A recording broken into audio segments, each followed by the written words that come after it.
அருட்பெரும் ஜோதி அருட்பெரும் ஜோதி தனிப்பெரும் கருணை அருட்பெரும் ஜோதி. எல்லா உயிர்களும் இன்புற்று வாழ்க, வள்ளல் மலரடி வாழ்க வாழ்க.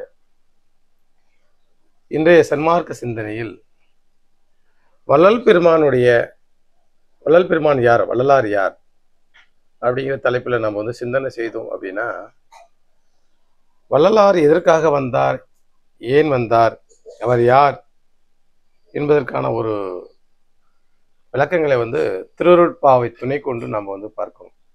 ஏன்னா வள்ளல் பெருமான் சமகாலத்தில் வாழ்ந்தவர்கள் நாம் இப்போது யாரும் இருக்க இயலாது. ஆனால் வள்ளல் பெருமான் அவர் யார் என்று அவர் அருளிய திருவருட்பா 6ஆம் திருமுறையிலிருந்து நம்ம பார்க்கும்போது, உலக உயிர் திரளெல்லாம் ஒளி நெறி பெற்றிட இலகும் 5 தொழிலையும் யான் செய்ய தந்தனே, போற்றினின் பேரருள் போற்றினின் பெருஞ்சீர் ஆற்றலின் ஓங்கிய அருட்பெரும் ஜோதி அப்படின்ற ஒரு பாடல் வரிகளை திருவருட்பா 6ஆம் திருமுறையில் அகவல்ல நம்ம இந்த வரி பதிவு செய்யப்பட்டிருக்கு. உலக உயிர் திரளெல்லாம், இந்த உலகத்தில் 84 லட்சம் யோனி பேத உயிர்கள் ஜீவித்து இருக்கிறது. உயிர்களை எல்லாம் நம்ம பார்த்தோம்னா எத்தனை லட்சம் உயிர்களாக இருக்கணும்னாங்க 84 லட்சம் அப்படின்னு நமக்கு சொல்லப்பட்டிருக்கு. அந்த 84 லட்சம் உயிர்களும், எல்லா மனிதன் மட்டும் இல்லை, மனிதனுக்கு கீழே இருக்கின்ற எல்லா உயிர்களும் ஒளி நெறி என்பது மரணமில்லா பெருவாழ்வுக்குள்ள வாழ்க்கை, மரணமில்லா பெருவாழ்வு. அந்த மரணமில்லா பெருவாழ்வை எல்லா உயிர்களும் பெற வேண்டும். மனிதர்கள் மட்டுமல்லாது, வணிகத்தில் இன்னைக்கு 1,160 கோடிக்கு மேல மனித இனங்கள் வாழ்ந்து கொண்டிருக்கிறது. மனிதர்களையும் கடந்து மனிதனுக்கு கீழே இருக்கிற விலங்குகள், பறவைகள், புழு பூச்சிகள், ஊர்வன, பரப்பன, நீர்வாழ்வன, ஓர் உயிர், எல்லா உயிர், விலங்கு, தாவரங்களும் சேர்த்து எல்லா உயிர்களும் ஒளி நெறி, சன்மார்க்க நெறி, மரணமில்லா பெருவாழ்வு, கடவுளுடைய தேகம் பெறுவதற்காக இறைவன் தமக்கு 5 தொழிலையும் செய்யக்கூடிய ஒரு அருள் ஆற்றலை அருட்பெருஞ்சோதி இறைவன் வள்ளலாருக்கு கொடுத்ததாக சொல்றார். இப்ப நம்ம நினைப்போம், வள்ளலார் யார் அப்படின்னா 5 தொழிலையும் செய்யக்கூடியவர். 5 தொழிலை மட்டும் செய்யக்கூடியவரா? 5 தொழில் அப்படின்னு பார்த்தீங்கன்னா, படைக்கிற வேலைகள், காக்கின்ற வேலைகள், அடுத்தது அருள் செய்கின்ற வேலைகள், மறைக்கிற தொழில்கள், அழித்தல் தொழில்கள், 5 தொழிலையும் செய்கின்றார். சரி, வள்ளலார் அந்த 5 தொழிலை எதுக்காக செய்கிறார் அப்படின்னா, உலகத்தில் இருக்கிற எல்லா உயிர்களும் எப்படியாவது மரணமில்லா பெருவாழ்வு பெற முடியும். ஏன்னா உலகத்துல எல்லா உயிர்களும் பிறந்து இறந்து பிறந்து இறந்து அப்படிங்கிற அவஸ்தைக்குள்ள ஒரு பெரும் நோய்க்குட்பட்டு வாழ்கின்றோம். நம்மளாம் ஒரு பெரும் நோய்க்குட்பட்டு வாழ்கின்றோம் அப்படின்ட்டு நம்ம விளங்கிக்கணும். நம்மளாம் ஆரோக்கியமாகிறோம், ஜாலியாகிறோம், சந்தோஷமா தானே இருக்கிறோம், கடவுளை எதுக்கு வணங்கணும், வள்ளலாரை எதுக்கு வணங்கணும் அப்படின்ட்டு நம்மளாம் நினைக்கிறோம். அப்படி இல்லை. வள்ளலாரை நம்ம உலகத்துல பிறந்த ஒவ்வொரு உயிர்களும் நம்முடைய திருவருட்பிரகாச வள்ளலாரை வணங்கி ஆகணும். ஏன் வணங்கி ஆகணும் அப்படின்னா, எல்லா உயிர்களுக்கும் ஒரு நோய் இருக்கிறது. என்ன நோய்னா, பிறப்பு இறப்பு அப்படிங்கிற நோய் இருக்கு. நம்ம யாராவது சொல்ல முடியுங்களா, எனக்கு எல்லாம் மரணம் இல்லை, எனக்கு அந்த நோய் இல்லைன்னு? உலகத்துல எவ்வளவு பெரிய உயரிய பதவிகளாக இருந்தாலும், எவ்வளவு தாழ்ந்த நிலையில இருந்தாலும், அவர் அரசாங்க ஊழியராக இருந்தாலும், இல்லை பெரிய பெரிய கம்பெனியில் பெரிய ஊழியராக இருந்தாலும், எவ்வளவு படை பலங்கள் பொருந்திருந்தாலும், எவ்வளவு பண பலங்கள் பொருந்திருந்தாலும், மற்ற எதெல்லாம் பொருந்திருந்தாலும், உலகத்தில் மேலான உயர்ந்த ஒரு வெரி விவிஐபியாக இருந்தாலும், சாதாரண மிடில் கிளாஸ் ஃபேமிலியாக இருந்தாலும், இல்லை லோ கிளாஸ் பீப்புளாக இருந்தாலும், யாராக இருந்தாலும் எனக்கு மரணம் என்கின்ற நோய் இல்லை, நான் அதுக்கான ஒரு புது வேக்சின் போட்டுக்கிட்டேன், எனக்கு அந்த தொற்று, மரணம் என்ற தொற்று வராது அப்படின்னு யாராவது சொல்ல முடியுமா?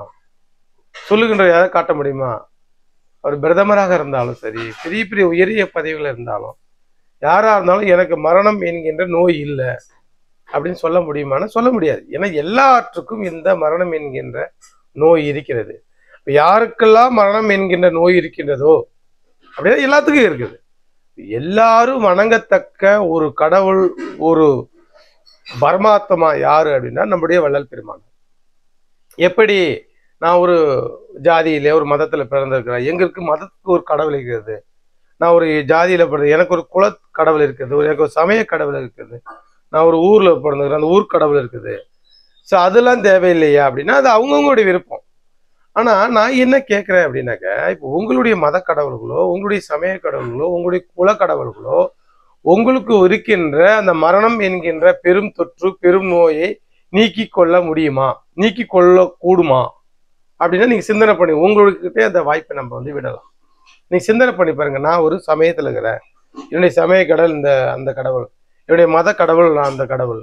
இப்போ உங்க மத கடவுளோ உங்க சமய கடவுளோ உங்களுக்கு வருகின்ற மரணத்தை நீக்கி கொள்ள முடியுமா, நீக்கி கொடுக்குமா?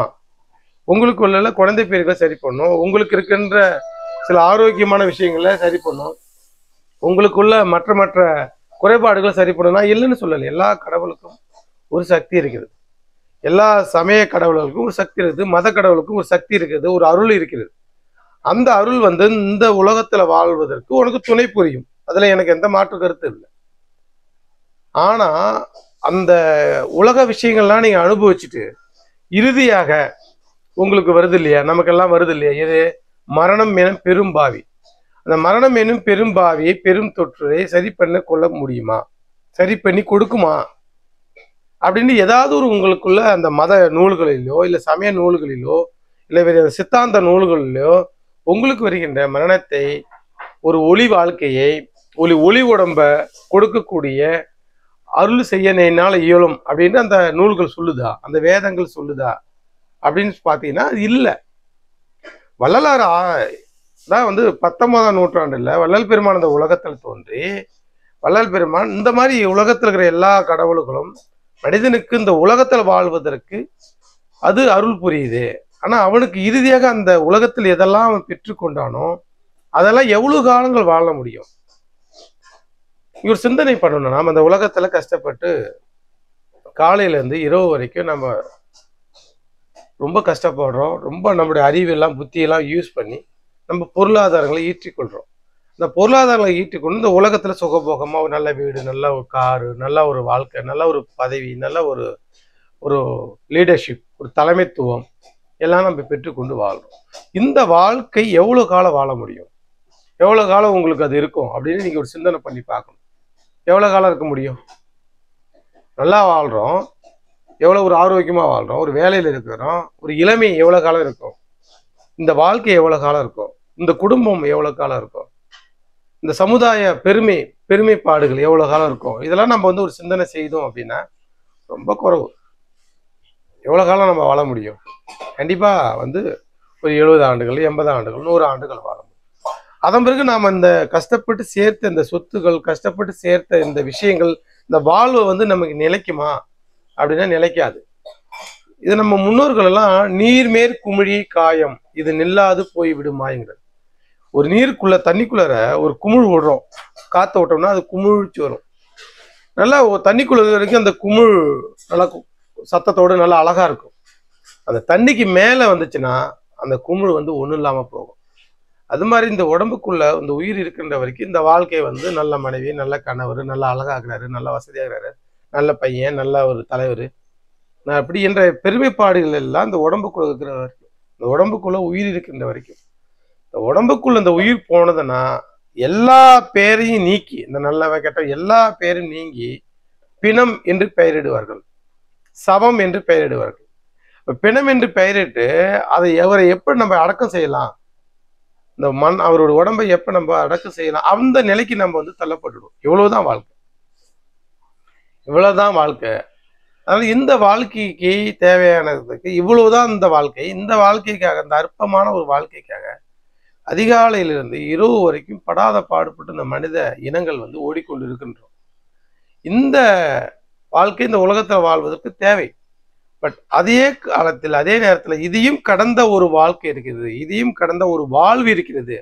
அந்த வாழ்வை எல்லாம் மனித குலங்கள் மட்டுமல்லாமல் எல்லா உயிர்களும் பெற வேண்டும் என்று இறைவன் அருட்பெருஞ்சோதி இறைவன் தனி பெரும் கருணை கொண்டு வள்ளலாரை வந்து இந்த உலகத்துக்கு அனுப்புறார். அனுப்பி மனித குலங்கள் வந்து எல்லாம் பிறந்து பிறந்து இறந்து கொண்டு இருக்கிறது, பிறந்து பிறந்து இறந்தது, பிறப்பு இறப்பு அப்படிங்கிற ஒரு பெரும் அவஸ்தை நோய்க்குள்ளர இந்த உலக உயிர்கள் எல்லாம் மாட்டிக்கொண்டு அவஸ்தைப்படுகிறது. இந்த அவஸ்தையிலிருந்து விடுபட்டு இந்த உலக உயிர்களை எல்லாத்தையும் இந்த மரணம் என்ற பெரும் நோயிலிருந்து, பெரும் தொற்றிலிருந்து, பெரும் கொரோனா, அதான் பெரும் கொரோனா, மரணம் என்பது பெரும் கொரோனா நமக்கு நோய், அதிலிருந்து விடுபட்டு இவர்களுக்கு ஒரு மரணமில்லா பெருவாழ்வை கொடுக்க வேண்டும் என்று அந்த காரணத்துக்காக இந்த உலகத்தில் அனுப்பப்பட்டவர் தான் வள்ளலார். இதை வள்ளலார் சொல்லும்போது, அகத்தே கருத்து புறத்தே வெளுத்திருந்த உலகர் அனைவரையும் சகத்தே திருத்தி அவர்களும் சன்மார்க்கம் அடைவித்திடவும் இகத்தே பரத்தை பெற்று மகிழ்ந்திடுவதற்கென்றே இறைவனால் நான் அறிவிக்க விட்டேங்க. வள்ளலாருடைய தோற்றம் எதுக்குனாங்க, பிரியன் அப்படின்னா ஆன்மா, ஜீவன் உயிர், மனம் மனம் மனம் புத்தி சித்தம் அகங்காரம் என்று சொல்லக்கூடிய கரண கருவிகள், அதுக்கு இந்த உடம்பு physical body. So physical body, subtle body, causal body, ஸ்தூல உடம்பு, சூட்சும உடம்பு, காரண உடம்பு. இந்த 3 உடம்பையும் எதுக்காக படைக்கப்பட்டதுன்னா ஆன்மா என்ற ஓனர் இந்த ஆன்மாவுக்கு லாபம் சம்பாதிக்கும். அப்போ நமக்கு ஆன்மாவில் அழுக்கு இருக்கிறது, உயிரில் அழுக்கு இருக்குது, அழுக்குனா மலம் இருக்கிறது, மனசுல மலம் இருக்கிறது, உடம்புல வாத பெத்தம் சிலோத்தும் என்று சொல்லக்கூடிய முத்தோஷ நோய்களை அழுக்கு இருக்கு. அப்ப அந்த 4 இடங்களும் இருக்கின்ற அழுக்குகளை நீக்கிக் கொள்வதற்காக இந்த உடம்பு நமக்கு கொடுக்கப்பட்டு, இந்த உடம்பை கொண்டு, இந்த சூட்சும தேகங்களை கொண்டு, இந்த காரண உடம்பை கொண்டு ஆன்மாவில் இருக்கின்ற அழுக்குகளை நீக்கிக் கொள்ள வேண்டும் அப்படின்ற ஒரு காரணத்துக்காக அந்த உடம்பு நமக்கு கொடுக்கப்படும்.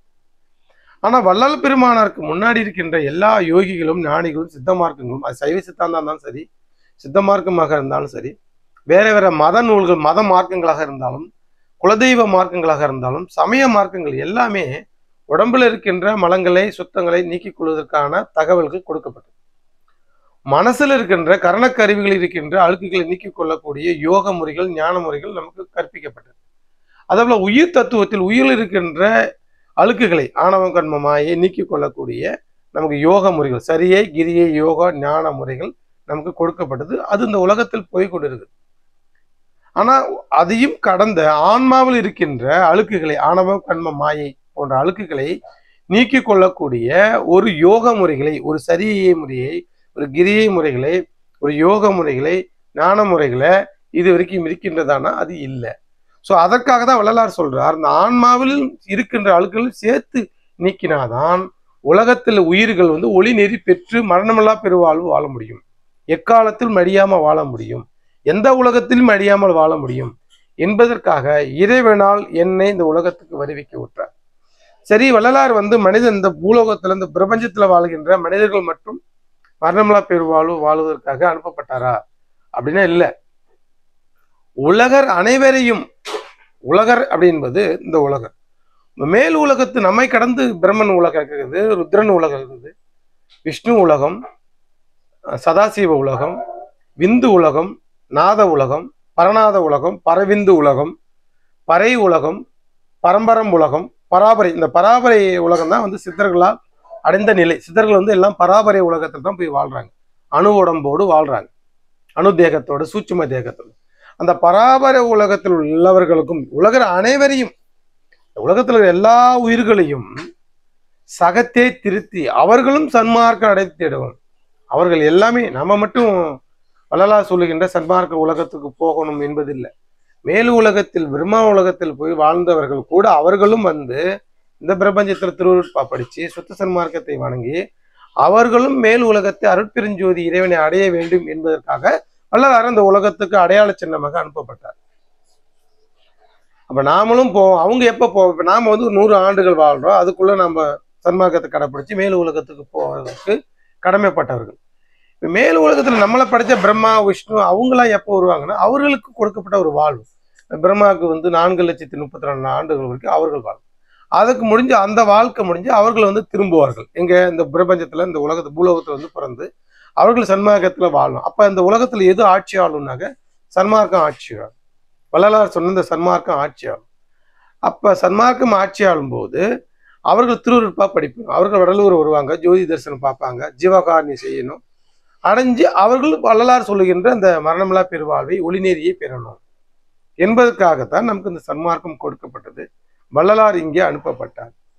இப்போ வள்ளலார் நாம மட்டும் இல்லாம மேல் உலகத்தில் உள்ளவர்களும் இந்த கடவுள் அருளை பெற வேண்டும் என்பதற்காகத்தான் அகத்தே கருத்து புறத்தே வெளுத்திருந்த, புறம் என்று சொல்லக்கூடிய அகப்புறம் உயிர், புறப்புறம் கரணக்கருவிகள், புறம் கரணக்கருவிகள், புறப்புறம் இந்திரியங்கள், இந்த 3 இடங்கள் எல்லாம் வெளுத்திருக்கின்றார்கள், தூய்மைப்படுத்தி கொண்டவர்கள்.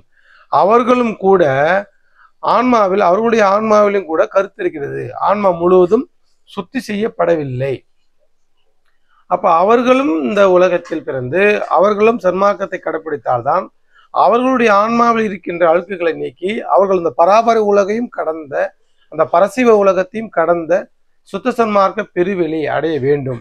அடைந்தால்தான் அவர்களுக்கு எக்காலத்தும் எவ்விடத்தும் எவ்விதத்தும் எவ்வளவும் தடைபடாமல் ஒரு ஒப்பற்ற பெருவாழ்வு என்று சொல்லக்கூடிய மரணமில்லா பெருவாழ்வு கிடைக்கும், பெருவெளிக்குள்ள வாழ்க்கை கிடைக்கும், அருளப்படும் என்பது நோக்கத்துக்காக வள்ளல் பெருமான் இந்த பிரபஞ்சத்தில் தோற்றுவிக்கப்பட்டார், அனுப்பப்பட்டார். அதான் இறைவனால் நான் வருவிக்க விட்டேங்க. வள்ளலார் சாதாரண ஒரு மனித, ஒரு ஆண் பெண்ணுக்கு மகனாக பிறந்திருந்தாலும் அவருடைய தோற்றம் இறைவனால் வருவிக்க விட்டதாக நமக்கு திருவருட்பா சொல்லுது. அப்ப வள்ளலார் இவர்களோட பெரியவிடா அவர்களோட பெரியவிடா அப்படின்னு நம்ம யாரு கூட நம்ம ஒப்பிட்டு பார்த்து வள்ளலாரை சிறுமிப்படுத்தி கொள்ளக்கூடாது. வள்ளலார் ஒரு அருட்பெருஞ்சோதி ஆண்டவர். வள்ளலார் அருட்பெருஞ்சோதி ஆண்டவருடைய பூரண அருளை பெற்றவர். இந்த உலகத்தில் மனித தேகத்தை எடுத்தாலும் அருட்பெருஞ்சோதியுடைய அருளை, பூரண அருளை பெற்றவர். ஆனாதான் வள்ளலார் சொல்றாரு, இறைவன் எனக்கு அருட்பெருஞ்சோதி கடவுள், ஒப்பற்ற பெருங்கடவுள் தன் கையில் பிடித்த தனியர சாட்சி என் கையில் கொடுத்த என் தனி தந்தையே. வள்ளலார் அருட்பெருஞ்சோதி இறைவன் ஆட்சி, இந்த உலகத்தை எல்லாம், இந்த பிரபஞ்சத்தில் எல்லாம் ஆட்சி செய்தார், ஆட்சி செய்து கொண்டு வரார். அவர் கையில் இருக்கின்ற ஆட்சி என் கையில கொடுத்தாருங்கிறார். அப்ப நம்ம வள்ளலாரை இன்னும் நம்ம ஒரு மனித புலவர்களுக்குள்ள, ஒரு சித்தர்களுக்குள்ள நம்ம குறுக்கி விட முடியாது. வள்ளலார் அந்த கடந்த ஒரு ஒப்பற்ற பெருவாழ்வு அருட்பெருஞ்சோதி ஆண்டவராய் வீற்றிருக்கிறார். ஏன்னா அருட்ஜோதி தெய்வம் என்னை ஆண்டு கொண்ட தெய்வம். வள்ளலாரை ஆண்டு கொண்டது சித்த மார்க்கத்தில் உள்ள கடவுள்களோ இல்ல சைவ சித்தாந்தம் சொல்லுகின்ற பரசிவ கடவுள்களோ இல்லை. இது மெய்ச்சிவ கடவுள். மெய்ச்சிவம் கடவுள் என்பது அருட்பெருஞ்சோதி ஆண்டவர். அந்த அருட்பெருஞ்சோதி ஆண்டவர் தன்னை ஆண்டு கொண்டதா, அருட்ஜோதி தெய்வம் என்னை ஆண்டு கொண்ட தெய்வம்.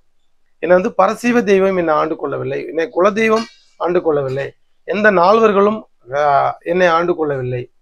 என்னை ஆண்டு கொண்டது யாரு அப்படின்னாக்கா அருட்ஜோதி தெய்வம் என்னை ஆண்டு கொண்டது. சரி, நான் எந்த நிலையை பெற்றேன்? அருட்பெருஞ்சோதி இறைவன் தன்னை ஆண்டு கொண்டார், என்னை கலந்து கொண்டார். வள்ளலார் எந்த இறைவனை பெற்றார்? அருட்ஜோதி ஆனேன் என்று அறையப்பா முரசு. அருட்ஜோதி கடவுள் தன்னை ஆண்டு கொண்டார். ஆண்டு கொண்டு அடியனாக்கி பிள்ளையாக்கி நேயனாக்கியே, அடியனாக்கி பிள்ளையாக்கி நேயனாக்கி அடிகளாக்கி கொண்டாய். அதான் ராமலிங்க அடிகளார் அடிகளாக்கி கொண்டார். அப்ப அங்க அடிகளாக்கி கொண்டார் என்று மெய்யுருள் வியப்புல நமக்கு சொல்றார். மெய்யுருள் பதிகத்துல அருட்ஜோதி நிலை பதிகத்துல பார்த்தா அருட்ஜோதி ஆனேன், அரையப்பா முரசு பதிகத்துல அருட்ஜோதி ஆனேன் என்று அரையப்பா முரசு, அருளாட்சி பெற்றேன் என்று அரையப்பா முரசு. வள்ளலார் யார்? அருட்பெருஞ்சோதி தான் வள்ளலார். ஏன்னா அருட்ஜோதி ஆனேன், வள்ளலார் பெக்கம்ட்டு அருட்பெருஞ்சோதி. இப்போ வள்ளலார் வேறு, அருட்பெருஞ்சோதி வேறு இல்லை. சில நபர்கள் நம்ம சன்மார்க்க அன்பர்களே பேசி கொண்டிருக்கிறார். வள்ளலார் வேற பேருபதேசத்துல வள்ளலார் என்னை வணங்காதீங்க அப்படின்னு சொல்லிவிட்டார், அதனால வள்ளலார் இல்லை, அருட்பெருஞ்சோதி வேற வள்ளலார் வேறங்கிறார். அப்படி கிடையாது. வள்ளலார் ரொம்ப தெளிவா சொல்ல, அருட்ஜோதி ஆனேன் என்று அரையப்பா முரசு, அருள் ஆட்சி பெற்றேன் என்று அரையப்பா முரசுங்க. இப்போ அருட்பெருஞ்சோதி ஆகி நாம எல்லாருமே அருட்பெருஞ்சோதி தான். இப்பொழுது நம்ம இந்த 4 இடத்துல அகம், அகப்புறம், புறப்புறம் 4 இடத்துல நமக்கு இந்த மலங்கள் நீக்கி கொண்டிருப்பதனால நம்ம ஜீவாத்மாக இருக்கிறோம். மலங்கள் இருப்பதனால விலங்குகளாக இருக்குது. விலங்குகளும் அருட்பெருஞ்சோதி தான், ஒவ்வொரு தாவரமும் அருட்பெருஞ்சோதி தான். நாம் எல்லாம் யாருனாக்க நம்மளாம் அருட்பெருஞ்சோதி, அருட்பெருஞ்சோதியுடைய சொரூபம். இப்ப அருட்பெருஞ்சோதியுடைய ஏகதேசமாக நம்ம விளங்குறோம், ரேரா விளங்குறோம். அருட்பெருஞ்சோதி அருளாட்சியில் ரேரா விளங்குறோம். அருட்பெருஞ்சோதியில அந்த 4 இடங்களில் இருக்கின்ற மலங்களை நீக்கி கொண்டால் அழுக்குகள் ஆணவம் கண்மமாயி ஆன்மாவில் உயிரில் கரணத்துல இந்திரியங்கள இந்த 4 இடங்களும் கலந்திருக்கின்ற அழுக்குகளை நீக்கி கொண்டா நாம எல்லாம் அருட்பெருஞ்சோதி தான். நம்ம அருட்பெருஞ்சோதி கீழே போய் வாழ போறது இல்லை. மற்ற மார்க்கங்களை வாழும்போது அந்தந்த கடவுளுக்கு உள்ள நிலைகள்ல போயிட்டு நம்ம வாழ்வோம். அப்ப அருட்பெருஞ்சோதி இல்லை. இப்ப சித்தர்கள் நிலைகளை போய் பராசிவத்துல வாழ்ந்தா பரசிவமா வாழ்வோம். பிரம்மன் உலகத்துல போய் வந்தா பிரம்மாவாக வாழ்வோம். ஆனாலும் நம்ம பிரம்மா தான் நாம், சித்தர்கள் தான் நாம், மெய்ச்சிவன் தான் நாம் அப்படின்னு உணர்ந்த காலங்கள்ல அந்த சித்தாந்தங்கள்ல சொல்லப்பட்டிருக்கு. நான் வள்ளலார் சொல்றாரு, நீங்க எல்லா உயிர்களும் நீங்க எல்லாம் அருட்பெருஞ்சோதி. நீங்க அழுக்கா இருப்பதனால இந்த பரமந்த ஜீவனுக்குள்ள நீங்க மனித ஜீவனுக்குள்ள நீங்க உங்க ஆன்மா மாட்டிக்கொண்டு அவஸ்தப்படுது. அந்த 4 இடங்களும் உள்ள அழுக்குகளை நீக்கிக்கண்டா நீங்க எல்லாம் அருட்பெருஞ்சோதி இறைவன் தான். நம்ம எல்லாம் யாருனாக்கா அருட்பெருஞ்சோதி. நம்மளாம் பொதுகை பிரிவினை கிடையாது, இந்த பிரிவில் அது. ஆனா நம்ம உண்மையான பேர் என்ன? அருட்பெருஞ்சோதி தான். ஒரு ஆடு ஆடு கிடையாது. அது ஆடு என்ற ஜீவ தேகத்துல அந்த ஆன்மா இருக்குது. அந்த 4 இடங்கள் உள்ள அழுக்குகளை நீக்கி கொண்டா அந்த ஆடுலாம் யாருன்னா அருட்பெருஞ்சோதி. அதான் எல்லா உயிருக்குள்ளும் இறைவன் இருக்கிறார். எங்கே கருணை இயற்கையின் உள்ளன அங்கே விளங்கிய அருட்பெருஞ்சீவமே. அவருடைய சொரூப ரூபம் பார்த்தீங்கன்னா கருணை சொரூப ரூபம். யாரெல்லாம் கருணையாக இருக்கின்றார்களோ அவர்களெல்லாம் அருட்பெருஞ்சோதி இறைவன். யாரெல்லாம் கருணை உள்ளத்தில் இருக்கின்றார்களோ அவர்களுக்கு அந்த இறைவன் அமர்ந்து அந்த 4 இடங்களில் உள்ள அழுக்குகளை நீக்கிக் கொள்வார். அந்த 4 இடங்களில் உள்ள அழுக்குகளை நீக்கி கொண்டார். அவர்கள் எந்த உயிர்களை நீக்கிக் கொள்ளப்பட்டதோ அந்த உயிர்கள் அருட்பெருஞ்சோதி. அது மாதிரி வள்ளலார் உள்ளத்துல, வள்ளலார் ஆன்மாவில, ஜீவன்ல, கரணத்துல, இந்திரியங்கள்ல உள்ள 4 இடங்களில் உள்ள அழுக்கு நீக்கப்பட்டது அருட்பெருஞ்சோதி இறைவனால் இருட்சாது தவிர்ந்தேன் என்று அறையப்பா முரசுகிறார். அப்ப 4 இடங்களில் உள்ள அழுக்குகள் நீக்கப்பட்டதால் அவர் அருட்பெருஞ்சோதி. நாமளும் நம்ம உடம்புக்குள்ள இருக்கிற அழுக்குகள் நீக்கப்பட்டா, ஆணவம் கர்மமாய் நீக்கப்பட்டா நாமெல்லாம் அருட்பெருஞ்சோதி. நம்மளாம் யாருனாக்கா அருட்பெருஞ்சோதி. நீங்க எல்லாம் அருட்பெருஞ்சோதி அப்படின்னு நம்மளாம் உணரணும். நம்ம இல்ல நான் இந்த ஜாதிக்காரன், நான் அந்த ஜாதிக்காரன், அந்த மொழிக்கிறேன், இந்த பேர் நான் ஆணு நான் பெண்ணு என்று உணர்வது பேதம், தவறு. நம்மெல்லாம் அவர்கள் இல்லை, நம்மளாம் அருட்பெருஞ்சோதி இறைவனுடைய பிள்ளைகள் அப்படின்னு நம்ம என்னைக்கு உணர்ந்து அதற்காக பாடுபாடுதான் நம்ம இந்த உலகத்துல பிறந்தோம்.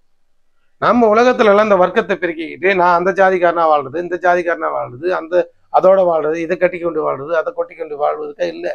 வள்ளலார் நாமெல்லாம் வாழ்க்கை லட்சணத்தை பொய் கட்டி கொண்டு நீர் வாழ்கின்ற உலகிறார். நீ பொய்யை போய் கட்டிக்கிட்டு வாழ்றீங்க, இதெல்லாம் இந்த உலகத்துல உண்மையே இல்லையோ அதை போய் கட்டிக்கிட்டு வாழ்றீங்கிறாரு. நம்ம எல்லாம் அருட்பெருஞ்சோதி என்று உணர்ந்து அருட்பெருஞ்சோதி ஆவதற்காகத்தான் நம்ம இந்த உலகத்துல பிறந்தோம். அதற்கு வழிநி முறை அருள் செய்வதற்காக தான் வள்ளலாரை அருட்பெருஞ்சோதி இறைவன் அப்பாயின்மெண்ட் செய்துகிறார். அதான் வள்ளலார் சொல்ற, உலக உயிர் திரளெல்லாம் ஒளி நீர் பெறுவதற்காக இறைவன் என்ன அப்பாயின்மெண்ட் பண்ணார். வள்ளலார் எதுக்காக அப்பாயின்மெண்ட் செய்யப்பட்டார், எதுக்காக நிர்ணயிக்கப்பட்டார்னா, உலகத்தில் எல்லா உயிர்களையும் திருத்தி அவர்கள் எல்லாத்துக்கும் மரணமில்லா பெருவாழ்வு கொடுப்பதற்காக இறைவன் வள்ளலாரை உற்பத்தி பண்ணார். இறைவனே உலகத்துக்கு அனுப்பப்பட்டார். இறைவன் அதற்காக தான் என்ன அனுப்பப்பட்டார் அப்படின்னு வள்ளலார் சொல்றார். அப்ப நம்மளாம் யாருனாக்கா நம்மளாம் அருட்பெருஞ்சோதி. வள்ளலார் யாருனாக்கா வள்ளலார் அருட்பெருஞ்சோதி. வள்ளலார் நீக்கி கொண்டவர், நாமெல்லாம் நீக்கி கொள்ளாதவர்கள். வள்ளலாரை வணங்கி வள்ளலார் சொன்ன முறைப்படி நாம் எல்லாம் ஜீவகாரணியும் பரஜீவகாரணியத்திலையும் சத்திவிசார ஒழுக்கத்திலையும் நாம் இருந்தோம்னாக்கா நாமளும் நீக்கி கொள்ளப்படுவோம். நாமளும் மலங்கள் நீக்கி நாமளும் அருட்பெருஞ்சோதி ஆகும். நம்மளும் அருட்பெருஞ்சோதி ஆகிற வரைக்கும் இந்த உலகத்தில் சாவதென்றும் பிறப்பதென்றும் சாற்றுகின்ற பெரும் பாவம் தன்னை எண்ணி நொந்து கொண்டுதான் இருக்கணும். சாவறதும் பிறக்கிறதுமே பெரும் நோய். எல்லாத்துக்கும் கொரோனா வந்தோடனே எல்லாம் மாஸ்க் போட்டாச்சுங்களா, எல்லாத்துக்கும் மரண பயம் இருக்குது. அப்ப இந்த மரண பயத்தை எல்லாம் தவிர்க்கணும்னா, மரண பெரும் பிணி வாராமல் இருக்க வேண்டும் என்றால் வள்ளலாரே வணங்கணும். இப்ப தெரியுதுங்களா நாம் ஏன் வள்ளலாரே வணங்கணும்னா? சரி, நான் மட்டும்தான் வணங்கணுமா? சன்மார்க்கத்தில் இருக்கிறவங்க தான் வள்ளலார் வணங்கினா? யாருக்கெல்லாம் மரணம் வருதோ, யாரெல்லாம் இந்த உலகத்தில் பிறந்தார்களோ அவர்கள் எல்லாம் வள்ளலாரே வணங்கணும். வள்ளலாரை வணங்கினால்தான் மரணத்தை ஒழிக்க முடியும். நீங்க மற்ற கடவுளை இந்த உலக தேவைக்காக வணங்கிக்கிங்க, நான் தவறு சொல்லலை, அது உங்களுடைய விருப்பம். அந்த கடவுளை நான் வணங்காதன்னு யாரையும் சொல்லலை. ஆனா வள்ளலாரை ஏன் நீங்க வணங்கணும் என்பதற்காக தான் நம்ம சொல்றோம். உலக தேவைக்காக உலக விஷயங்களை எல்லா கடவுளையும் நீங்க வணங்கிக்கலாம், நான் அதுல மாற்று கருத்து சொல்லலை. ஆனா நீங்க எல்லாரும் சன்மார்க்கத்தை ஏன் பின்பற்றணும், சன்மார்க்கத்தை ஏன் கடைப்பிடிக்கணும், புலைக்குலை தவிர்த்து நீங்க ஏன் வாழணும், வள்ளலாரை ஏன் வாழணும் அப்படின்னா, உங்களுக்கு வருது மரணம். கண்டிப்பா எல்லா உயிர்களும் நீங்க எந்த நிலையில, எந்த ஜாதியில, எந்த மதத்துல, எந்த ஊர்ல, எந்த நிலையில நீங்க வாழ்ந்தாலும் உங்களுக்கு எல்லாம் மரணம் என்பது வரும். அந்த மரணத்தை எல்லாம் நீக்கணும் அப்படின்னா நீங்க ஒளி நெறி பெறணும். மரணமில்லா பெருவாழ்வு பெற்றாதான் மரணம் வராது. மரணமில்லா பெருவாழ்வு பெறணும்னா நீங்க வள்ளலாரே சன்மார்க்கத்தை வணங்கியே தீரும். ஏனென்றால் வள்ளலார் மட்டும்தான் உங்களுக்கு வருகின்ற மரணத்தை நீக்கிக் கொள்ளக்கூடிய ஒரு அருளாட்சி அவர் தான் பெற்றுக்கொண்டார். எல்லா உயிர்களும் ஒளி நெறி பெற்று வாழணும் என்பதற்காக அருட்பெருஞ்சோதி இறைவன் வள்ளலாருக்கு 5 தொழிலும் செய்கிறார். வள்ளலார் யார்? உலகத்தில் வருகின்ற எல்லா உயிர்களுக்கும் வருகின்ற மரணம் என்ற நோய்க்கு மருந்து கொடுக்கின்ற வைத்தியர் யாருன்னா வள்ளலார். மரண பெரும்பிணி, மரணம் என்பது பெரும் நோய், பசி என்பது சின்ன நோய், துன்பம் என்பது சின்ன சின்ன நோய்கள்லாம் வருது. சின்ன நோய்கள்லாம் அவஸ்தப்பட்டு கொண்டே கடைசியில பெரும் நோய். மரண பெரும்பிணி வாரா வகைமிகு கரண பெருந்திரல் காட்டிய மருந்தே அப்படின்னு வள்ளலார் சொல்லுவார். உடலுகிற நோய்கள், உடல் பிணி அனைத்தையும், உயிருகிற நோய்கள் அனைத்தையும் தீர்க்கக்கூடிய அருள் சீவ மருந்தை வள்ளலார் வைத்திருக்கின்றார். நம்ம வள்ளலாரை வணங்கினாதான் அவருக்குள் இருக்கின்ற மருந்து நமக்கு தருவார். அப்ப அவருக்குள்ள இருக்கின்ற மருந்து அவர் எப்படி தருவார்? அதான் தருவாரா? டாக்டர் சொல்றபடி, வைத்தியர் சொல்றபடி கேட்டாதான் அவரு வைத்தியம் தருவார். அந்த பத்தியத்துல நம்ம கடைப்பிடிக்கணும். நம்மலாம் பத்தியத்தில் இருக்கணும். சன்மார்க்க ஒழுக்கம் என்ற பத்தியத்தில் கடைப்பிடிக்கணும். முதன்மையான பத்தியம் என்ன? எல்லா உயிர்களையும் உன் உயிர் போல் நினைக்கணும். அடுத்தது எந்த உயிர்களையும் கொல்லக்கூடாது. புலை என்ற சொல்ல மாமிசம் எந்த உயிர்களையும் கொன்னு சாப்பிடக்கூடாது. ஆடு மாடு எந்த உயிர்களையும் கொன்னு சாப்பிடும். இதுதான் முதன்மையான பத்தியம். இந்த பத்தியத்தில் இருந்தா வள்ளலார் தன் கையில் இருக்கின்ற அருளாட்சியை நமக்கு தருவது. அந்த அருளை கொண்டு நமக்கு வருகின்ற மரணத்தை நீக்கிக்கலாம். நோய் வர்றதுக்கு முன்னாடி எப்படி வேக்சின் போடுறோம்? கொரோனாக்கு முதல்ல அட்வான்ஸா வேக்சின் தடுப்பூசி போடுறோம். தடுப்பூசி போட்டால் அந்த நோய்கள் நமக்கு வராது. அது மாதிரி மரணம் என்கின்ற பெரும் நோய் வருவதற்கு நம்ம தடுப்பூசி போட்டு கொள்ளணும். என்ன தடுப்பூசினாக்கா வள்ளலார் இருக்கின்ற அருட்சீவ மருந்து. அந்த அருட்சீவ மருந்து அவர் தடுப்பூசி போடுவார். ஆனால் அதுக்கு நம்ம ஒரு விலை கொடுக்கணும். விலை கொடுத்தா தான் நம்ம ஊசி வாங்க முடியும். மருந்து எப்படி வாங்க முடியும்? சும்மா வாங்க முடியாது இல்லை, ஏதோ ஒரு விலை கொடுத்து தான் வாங்க முடியும். வள்ளலார்னு சொல்ற வள்ளலாரிடம் மருந்து இருக்கிறது. நமக்கு வருகின்ற மரணம் வராமல் தடுப்பூசி போட்டுக்கொள்ளலாம். அருள் பெற்றுக்கோ, அருள் என்ற தடுப்பூசி போட்டுக்கொள்ளலாம். அதுக்கு வள்ளலாருக்கு ஒரு விலை கொடுக்கணும். என்ன விலை? எல்லா உயிர்களையும் நம்ம உயிர் போல் நினைக்கணும். இதுதான் முதல் பத்திய வேலை. ரெண்டாவது, எந்த உயிர்களையும் கொன்னு நீங்க சாப்பிடக்கூடாது.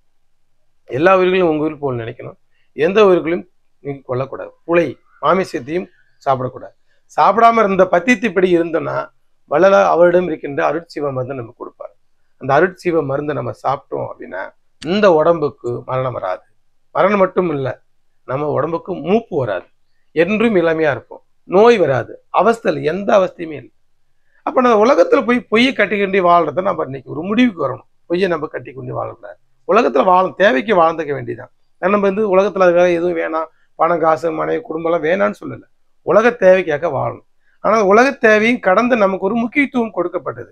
என்ன முக்கியத்துவம் அப்படின்னா நம்ம அருள் பெற்று ஆகணும், மரணமில்லா பெருவாழ்வு பெற்று ஆகணும். இல்லைன்னா அதுக்கு முன்னாடி நமக்கு ஒரு மரணம் என்ற ஒரு நோயெல்லாம் நம்ம தாக்கப்பட்டு இறந்து போயிடுவோம். இப்போ மரணம் பெரும் பிணி வாராமல் இருக்குன்னா நம்ம வள்ளலாரை வணங்கணும். அதற்காக வள்ளலாருக்கு அனுப்பப்பட்டார். வள்ளலார் வேற எந்த நோக்கத்துக்கும் நம்ம வணங்கக்கூடாது. வள்ளலாரை எதுக்காக வணங்கணும்னாக்க குழந்தை இல்லை, பிள்ளை இல்லை, காசு இல்லை, பணம் இல்லை, அதையெல்லாம் வணங்குவதற்காக கொடுப்பதற்காக வள்ளலார் வரல. உங்களுக்கு மரணமில்லா பெருவாழ்வு கொடுப்பதற்காகத்தான் வள்ளலார் நியமிக்கப்பட்டிருக்கிறார்.